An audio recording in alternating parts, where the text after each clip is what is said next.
So it was perhaps a surprise to some when, after retiring, Eisel chose to go into broadcasting rather than a sports director role.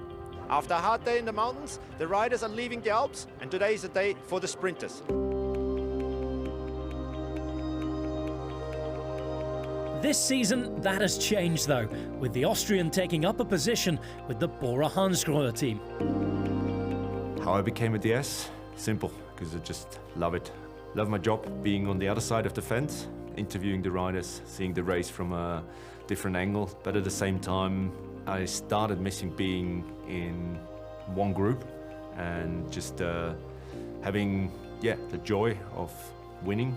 He won big races himself, he won classics, he was in a Tour de France winning team, so he knows how the sport works, and definitely we, the riders, can benefit a lot from him. It's everything that you can ever think of happens in a bike race. Bernie has been part of it, Bernie was in the center of it, it's a no-brainer to take him. When I turned pro, he was one of the first training mates I had around in my area, so I learned a lot from him. Like, he introduced me kind of into the world of professional cycling. Then he was a friend and training partner for several years while he was still professional himself, but now having the opportunity to have him in the car while I'm out there racing, it's certainly a special thing for me, because like, he's not only a DS to me, because he's also a friend.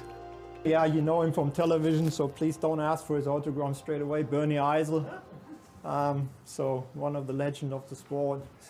I'm really curious how Bernie reads the races, what he says about being in the car, talking to the guys in the radio, because he just finished. It's 2 years ago, he was still with the boys on the bike in the race. I hope I can manage to be a sports director as I was a rider,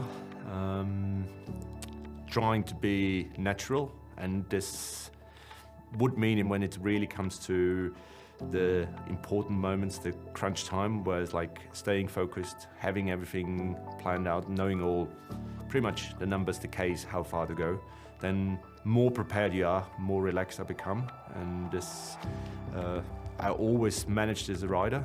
I think Bernie needs to learn that he has to handle situations with much less information than he's used to. He has to listen much more to his kind of like inner voice to say, what do we do now?